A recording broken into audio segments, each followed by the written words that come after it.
Used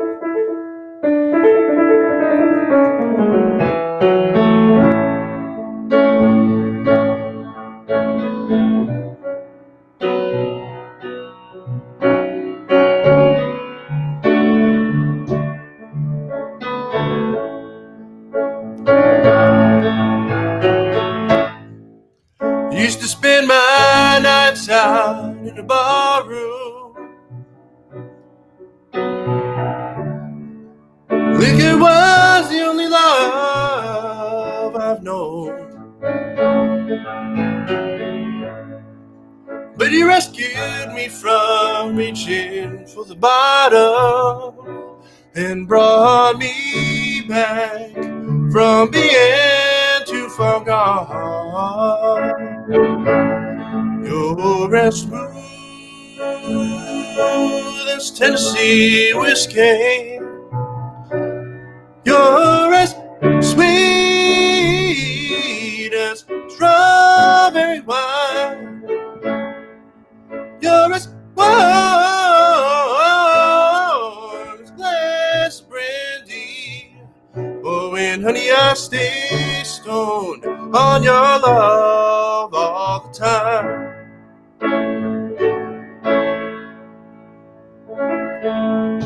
Terrence. Hello. How are you? I'm doing well. How you doing? Pretty good. Thanks for introing that. Got you on a little side flap, it's called. I don't know why, but okay.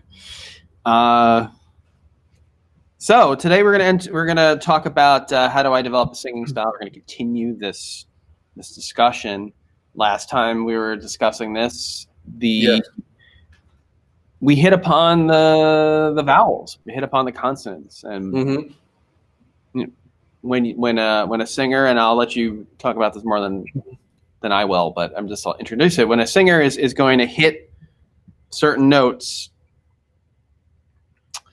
the way that they go about it, how they phrase the words, how they hit those consonants and vowels, are all a part of a singing style. Mm-hmm. I'll have a comment on that later, but you've got a whole presentation. So let's go into the presentation and let's talk about this. So how do I develop a singing style? Well, I think this has to do with creativity, right? And what spurns and what inspires and what conditions really are best to pluck like creativity out of somebody's head, right? And out of your head. How do you inspire that? And how do you do it through song, and how do you do it through voice, right? These are the questions that we ask. And I've thought a lot about this, and I think creativity comes from constraint. And that's why we see some of the best art, some of the best music come out of very desperate and sad times and hard times. As we've seen, 2020 has been a great time for art. Actually, a lot of visual arts have flourished in this time period. And when you are able to work within constraints, the creativity comes from breaking and bending those rules, right? And it's also been and being able to kind of work outside of that norm. So you have to know the rules before you can bend, before you can break them.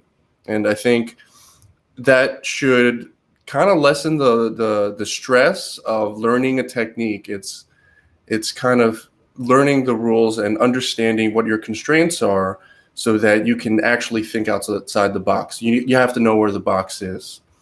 And so I think that's what we'll be discussing in the form of vowels today. It's just one of the aspects of vocal technique and observation. Yeah. So you've prepared us a bunch of slides, and just as a little form of promotion here, Terrence not only works for Real Brave, but he's got his own side business. It's a spa, right? That's what it's called. Yeah.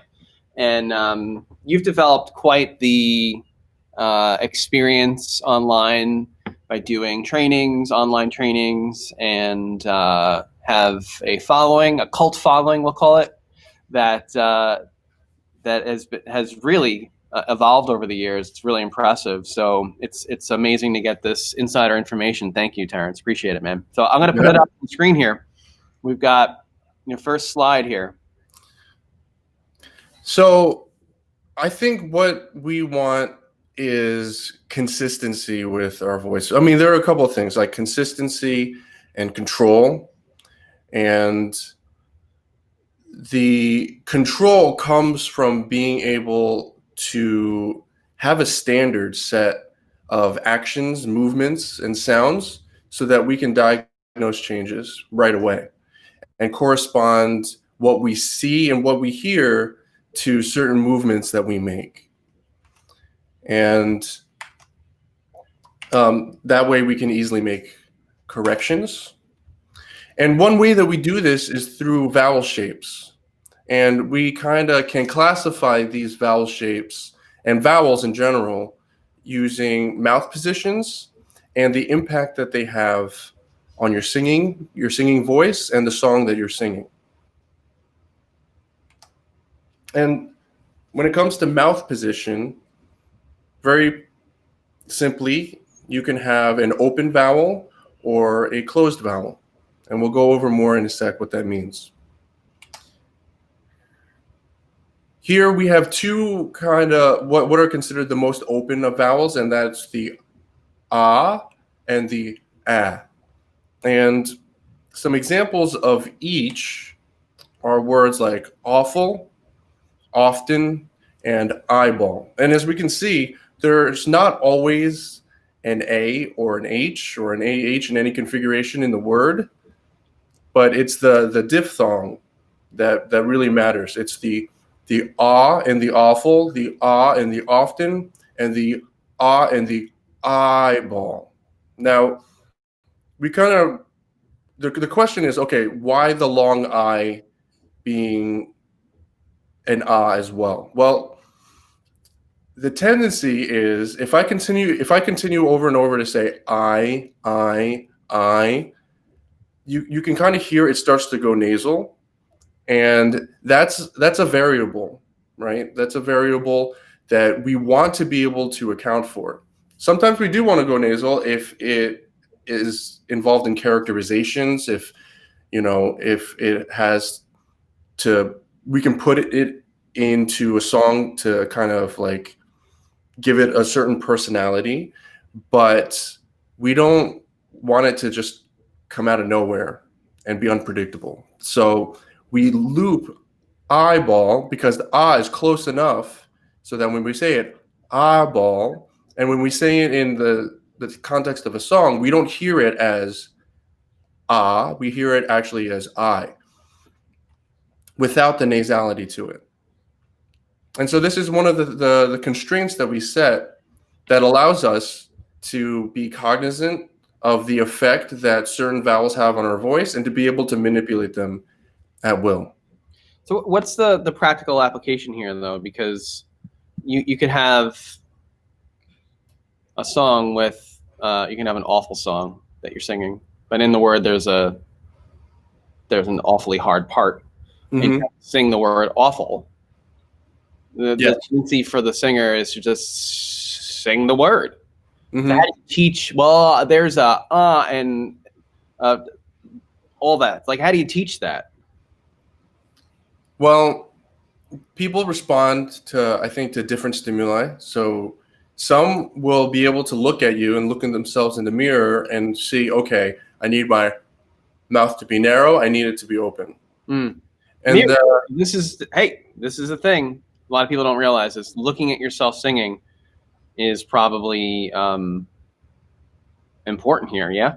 Oh, it's huge, and not only for what we're talking about now, like vowels and so forth, but just to be able to develop a self-awareness where, I mean, because many of my students have just trouble looking in the mirror in general, and like this is going more into the realm of psychology, and esteem rather than just singing. But I don't think you can really have one without the other.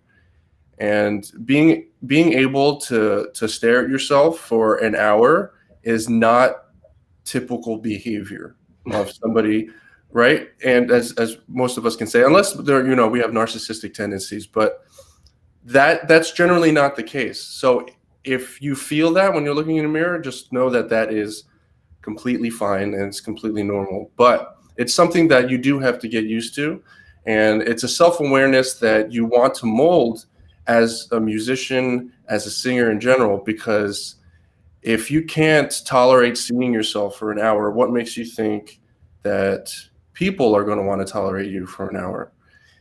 And until you can have that security that, okay, I'm not going to die in front of this mirror, and I'm not going to fall apart, and I don't have to worry about how I look, I just have to get to work, then I think it's a powerful process to achieve. Cool. No, that's. I think it's possible. It's hard to understand sometimes. That's what I found my experiences, but that's where the teacher comes in, being able to explain it in a way that makes sense. I never sang in front of a mirror, so I don't know. Yeah. So I mean, when it comes to vowels, it's great as a diagnostic tool because, like we said, we tie vowels to certain shapes, and when you have a teacher there, they can tell you, okay, you're a little spread here.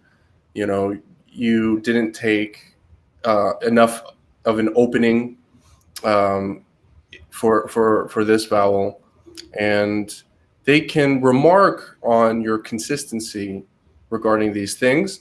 And then when you're looking in the mirror and you're focusing in the mirror while you're getting this audio feedback as well and these cues from a teacher, you can more quickly start to put these connections together. Cool. And so we have other examples. We have apple, and cat, recurring vowel sounds, and associating that sound, the short A, with a shape and a sound.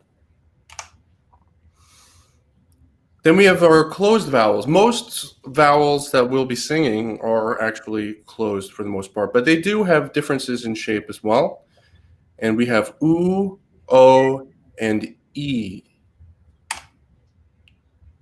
We have some oo words here: food, mule, and new. And just as a quick little remark, we see here mule and new. And I think last time we talked a little bit about the differences in the way that people say things and sing things, and how it works with diction and your ability to be comprehended while still also achieving a beautiful sound. And with words like new, we have this tendency with EW words to go new and kind of like scoop it. And I think overall, it's not what most people would consider the most pleasant of sounds, and is kind of, and so if we instead just sing new with just a standard oo, that allows us a certain freedom when it comes to staying on pitch. If we scoop it new, we actually kind of changed pitches there. We kind of did like a bend. Yeah. And that affects the way that we sing. And a lot of times when we think about singing, there's kind of a snowball effect with singing that's kind of different than other instruments, because with other instruments like a piano, we can see when our fingers are stumbling, and we can look at it to make sure that we're hitting certain checkpoints and that we're in position. We have to develop that same kind of tactile awareness with our voice as well. And so this oo and these vowels kind of serve as a placeholder and kind of like a hand position for piano. And like I said before, you can play around with it later. But the problem is with singing, if you start losing your breath, that compounds over time. Mm. If you start with that new sound that will possibly carry over to other oo sounds, and over time, compounded with fatigue, that could lead you to be under pitch in certain instances. So I find it interesting. I picked up a guitar because I wanted to demonstrate something. Yeah, go ahead. That you why did you pick the word mule? Mule. Because I can on zero hands how many times I've heard the word mule in a song. In a song, no, it's not. But it's good to demonstrate the way that we say it, mule. There's like this Y. It's a difficult oo word, and it's kind of unavoidable to kind of have that U, the Y kind of preceding the oo, and so it kind of forces us to sing a dirty oo, and that's why I included it. But there are not many instances where we're going to use the song. Well, this tune's a second. So you were playing Tennessee Whiskey? Yeah.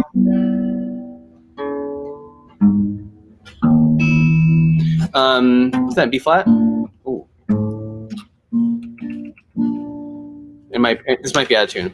Regardless, so it's got an E word in it, and then you got the whiskey. So Yes. It's like Tennessee whiskey, right? Correct. But you don't sing it that way. Right. Tennessee whiskey. That's how he sings it, whiskey. Yes. So that right. So linguistically, it's not completely accurate, and this is where the creativity of constraint comes in, right? It's so E sounds have the tendency to become A sounds, especially as the pitch rises and on the top of an ascending interval. So it's something that as a non-musician and as a listener, we often take for granted, but these things definitely do happen. And so that A sound is denoted by a different vowel and a different, I should say, a different vowel and different shape altogether. And we have wake, for example, wake, wait, and stay. So when you saw Dan sing over there, it went Tennessee whiskey. We noticed that the A is a little more open than the E, and the I preceding in the whiskey. So the I in words like pit, if, and lick is generally a pretty closed vowel. A can be a relatively open vowel, but not as much as ah or ah. And if we notice, then we can make some kind of generalization. The vowels that are associated with the vowel A, as in A-E-I-O-U, like A, generally are more open.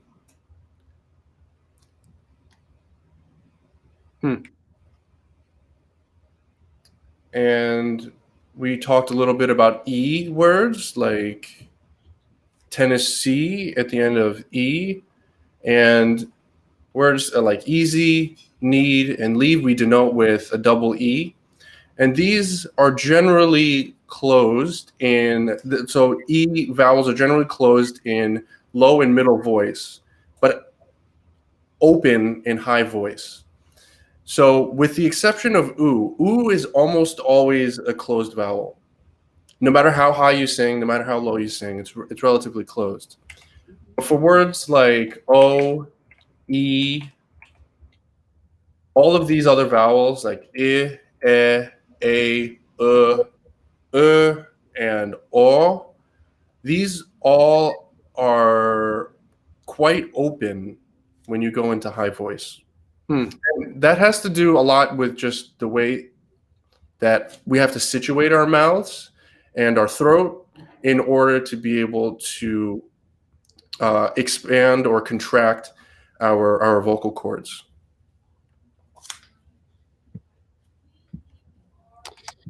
this is life changing because when I look at this, well, again, I mean, I'm coming from a different place. I'm coming from a place of, I don't know if it's really kind of a good place, but I'm coming from a place of, well, I like this singer. So if we're going to try and answer this question, how do I develop a singing style? 9 times out of 10, you're going to get a singer that comes in who sounds like whoever that person is listening Yeah. to. Yeah. Yeah. That's me 100%. I remember my Sure. teacher back 30 years ago was like, you sound exactly like that guy right now. What is going on? It happens to be the Black Crowes singer.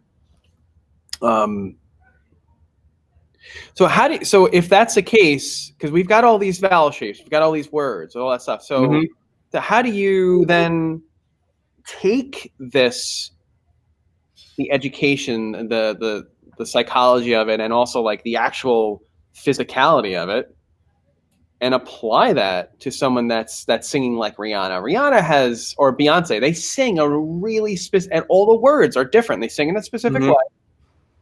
All the words come out differently. Sure. Chris Stapleton is singing Tennessee whiskey, but he's saying Tennessee whiskey. It's not an E. Right. Is that falling into your stuff here? All that? Yes. So right. So A has its own shape. E has its own shape. And to be able to distinguish that is really important, right? Because depending on where you're coming from, right, as far as your exposure to music and your education as far as singing goes, it's tough putting what you hear to practice sometimes, and the styles that goes into play where you adopt a style from listening to somebody too long and have a difficult time working out of it. And so it usually takes a lot of listening, right, and a lot of absorption in order to adopt that. And a lot of people do take that on naturally. And sometimes it's good, sometimes it's bad. Most of the time, it's inhibiting. And so what this standard allows you to do is it allows you to replicate something that is neutral and gives you certain constraints so that you can find your own style. So, right, like in terms of visual arts, in terms of sports, right, it's there are rules that we all decide on, that we need to follow individually and as a team, right?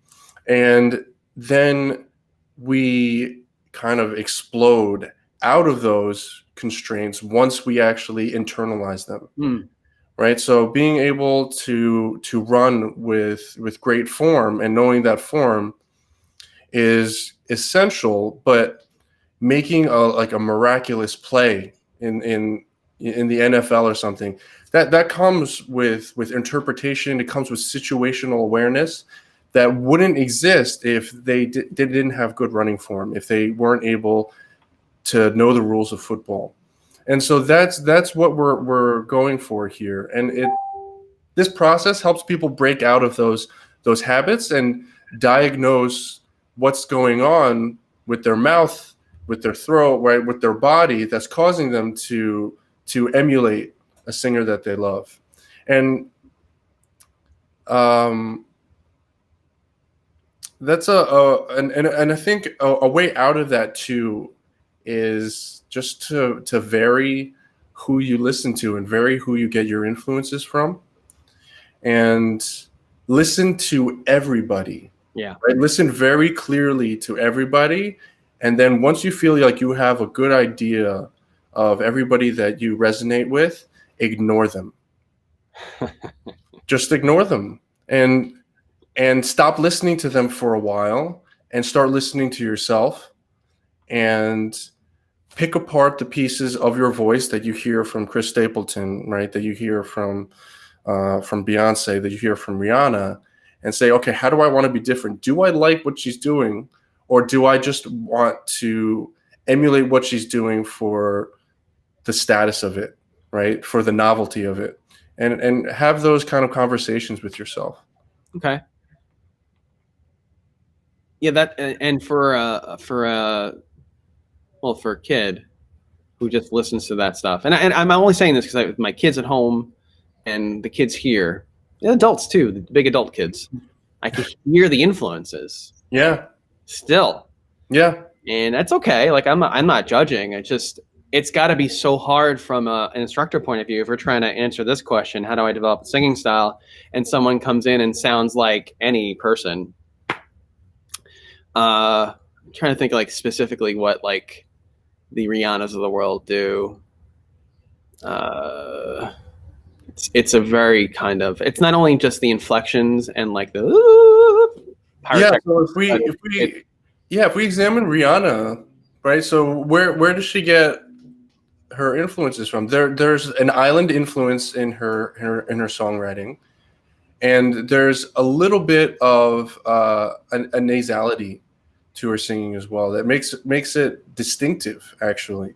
And so there's certain vocal fry effects and certain things, and in the classroom, right, we want to be able to go over these things. And what I've found actually helps break the habits is, especially if they're on a subconscious level, is to turn them into very conscious diagnoses, where I can take a singer or a student through, okay, so this person sings nasal, and I'm going to show you what I'm going to show you what nasality sounds like, right? And I want you to do that on purpose, right? And then we're going to go back and we're going to listen to Ariana Grande does that, is nasal sometimes too. And we're going to see where exactly that shift happens and why that happens. And once we can pull attention and we can consciously manipulate those assets and those affectations, suddenly those habits become a lot easier to break. Be interesting to kind of, we can't play the music, but it would be interesting to do like a dissection, if you will, of how people attack these words and how that's detrimental and good. That'd be interesting. Just maybe put a pin in that. But I totally took you off course as usual. I apologize. No, that's okay. But you continue, please. Continue in your presentation here. No, I mean, because it's not off course. I mean, everything we're talking about is based back to the foundation question of how do I develop my style? Right.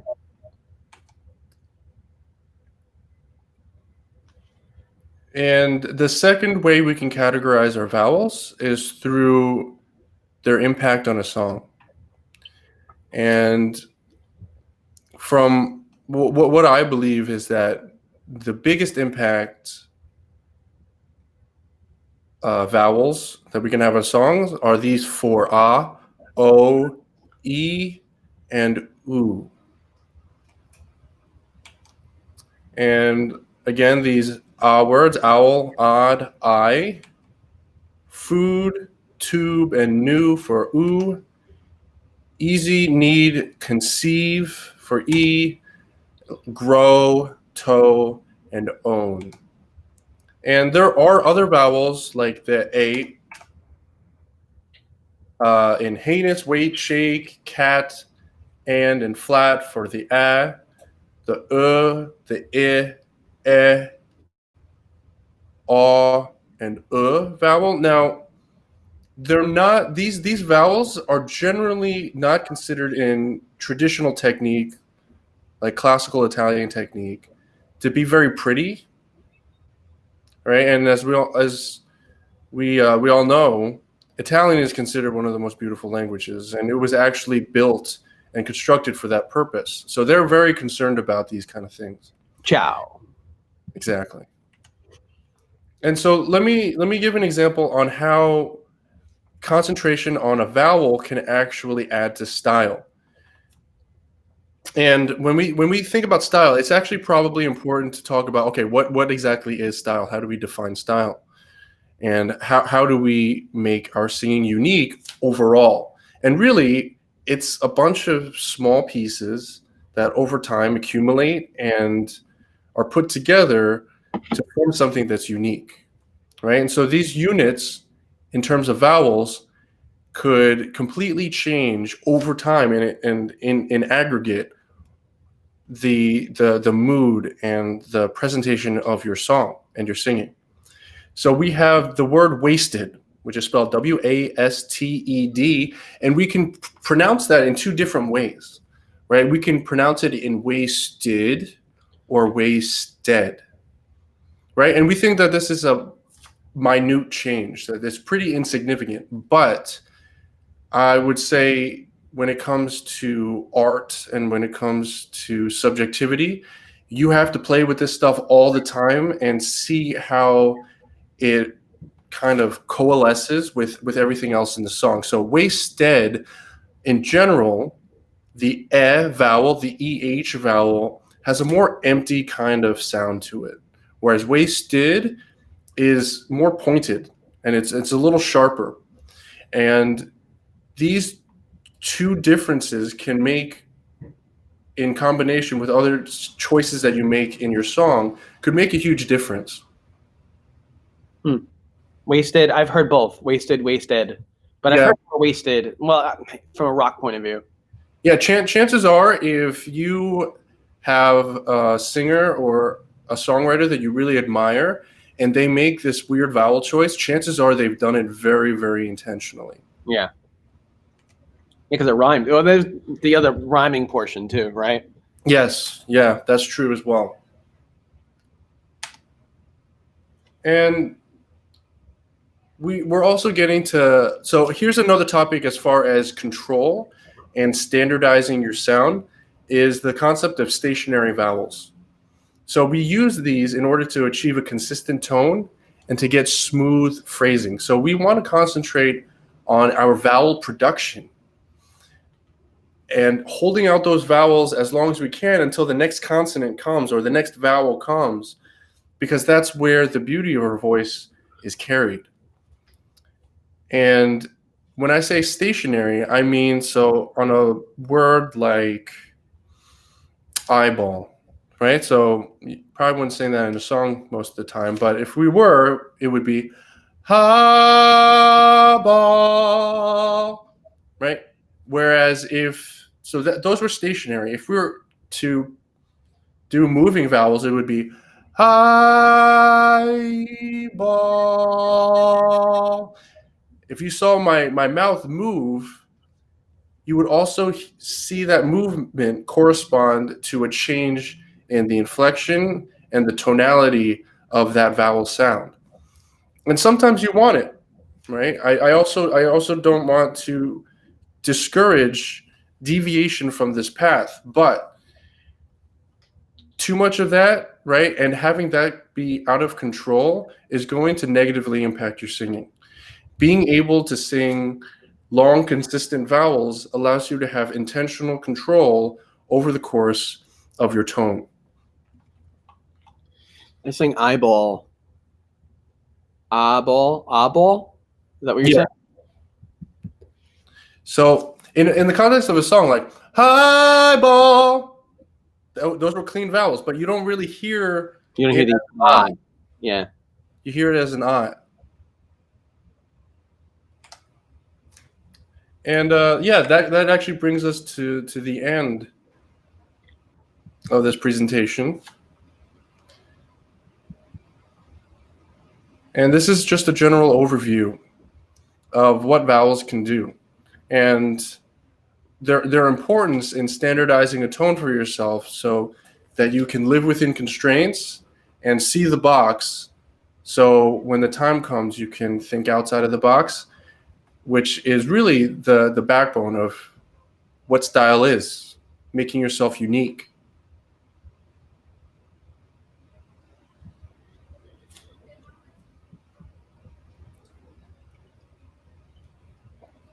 That is a lot of information, my friend. I hope the viewer has taken this all in. Brilliant. I have so many questions. Yeah, shoot. Well, I think just for time's sake, we'll just go through a couple. Can you go back to the beginning of your presentation? Yeah. And I'll pull it up on the screen. Got a couple more minutes here. We'll see what we can jam in. Okay. All right. I'm just going to throw this up on the screen. Go to the next one. Next one. Replication is crucial. Replication of what? Of style, or like what you're trying to get across? Yeah, being able to replicate, well, in as far as vowels goes, being able to replicate the shape and the sound is very important. Yes. And, right, and being able to replicate a performance, right, is also pretty important as well. Like an actor with a script, to be able to convey the same emotions on the same cues time and time again. And right, the same thing with being a performer or being a musician. You have to be able to hit those cues over and over again. If you want to be able to elicit the same emotion with the same song at the same time every single time you do it, and if you choose to vary it up, you also want to be able to do that as well. And so being able to have a standard to replicate allows you to be able to measure your performance so that you can vary in a controlled manner. Okay. What was your next slide there? Consistency is power. I say that every day. It truly is. And so changing directions. Okay. Then we have vowel shapes. Vowel shapes, the mouse position, the song impact. We went over that for quite some time, and then that leads to the actual vowel shapes, right? Yes.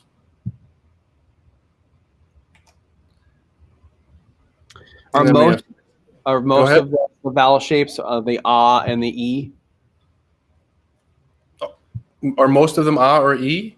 Yeah. Most of them are open or closed. Okay. And for there are exceptions. There are very notable exceptions that most vowels, when going from middle to high voice, will have to be more open in order to achieve that. Yeah, try to hit a high C with an oo sound. Really hard. Yeah, it's tough. But you still need, but the thing is with ooh, it's still going to be quite closed. You're limited to it being closed in order to have a solid sound, unless you wanted to make it sound like a different vowel altogether, which is certainly an option. But then you're sliding into like ooh to o territory, and so was there anything specific you wanted to touch on? No, I just wanted to go through the slides again and just kind of touch upon each one quickly, because I interrupt you there, and because I heard a couple of things I wanted to hit upon. But the ah words, the awful, often, and eyeball. This is just a representation of the sounds that you might hear on some of the words. Right, and this is all particularly important, especially when you're dealing with an accent, and so many of us have regional accents, and at least a little bit that bleeds into our voice. So for like awful, I mean, I was raised in New Jersey, and it comes out like awful a lot, and you don't necessarily want that to come out in your singing, and you don't want to be out of control with that either. Nothing worse than a New York accent in a love song, right? Yeah. And then so we have the ah words like apple and cat, and another thing that it might seem like a lot, and well, to be fair, it really is. Being able, so where did I send that? I have a photo that I kind of want to share. I don't know where it is. Oh yeah, here it is. Okay.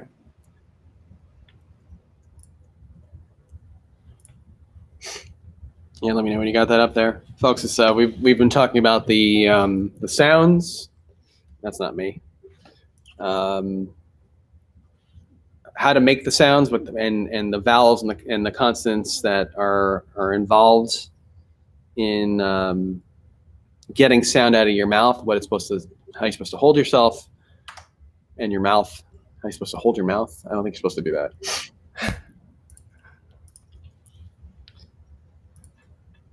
All right. Turn into these guys. All right. Go back to the shared screen, please. Yeah, sure. All right. So what we have here is actually a marking of one of my lyrics, and yeah, there's a lot going on here, and there's a lot of color and everything. So I write over all the words what their vowels are in each of their syllables. And this is particularly important in the beginning when you're learning to correspond certain shapes to certain sounds. And these Actually, colors, you write this out on your tune. yeah. Interesting. And especially in the beginning, I don't necessarily have to do this anymore, because I have like 10 years of muscle memory, but it really does take a while to be able to put together certain shapes to certain sounds. But once you do, you'll be very thankful for it. And I also mark off breaths as well. We talked a little bit about this last time and the importance of being able to breathe at the right times when you need it the most. Oh yeah. For oxygen and for support. And so I really encourage this kind of behavior, like on your lyrics, to take tons of notes and to mark off where you feel like your weaknesses are, and to go in and just work on those specific weaknesses. If you have trouble with E's, forget about every other vowel for the time being, and just make sure that your E shapes are tight and that they're round, and go line by line, skip lines even. If you're at a point where this is all feeling very overwhelming and all you can do is think about one vowel, skip lines or find all the lines that have E's or have a lot of E's. Find a song that has a lot of E's and just sing those lines, or just go to those words and sing those words on key and with the proper shapes. And in no time, you should be able to reinforce your shapes to your sounds. Wow. I'm looking through these markings. It's very cool.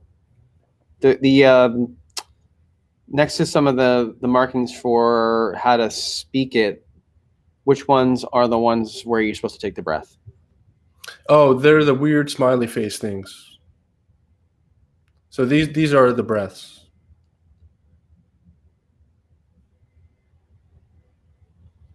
And again, like when you're singing anything, you're not thinking this stuff. You can't think and sing, right, Terrence? You really shouldn't be. Actually, when you are singing, you should really just sing. Right. And forget about all this. This is practice. This is like, all right, well, how do I want this to come out? Absolutely. I'm having issues getting some of this out. I'm trying to develop a singing style. Well, how do I? It's sounding strange. How do I learn to support myself? And this is the beginnings of it. Like some of this I totally relate to.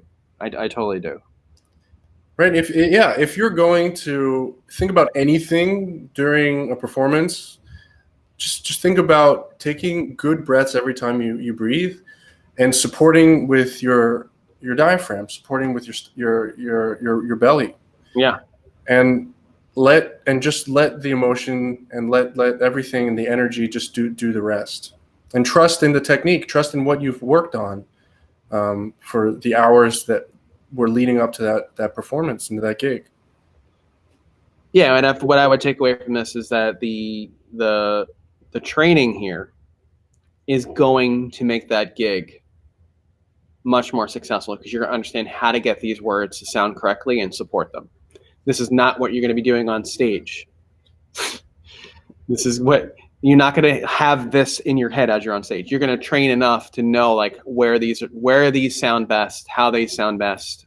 Absolutely. Yeah, and that's the whole point of this. Yeah, you're the magician who's put in tons of hours to make something that's like lasts 5 minutes at a time, look completely effortless, look completely natural.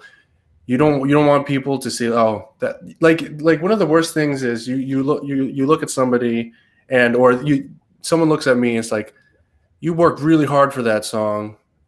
Like, I don't know, I don't want to hear that. I want to hear that looked really effortless and that you really enjoyed your time here, you know? Yeah.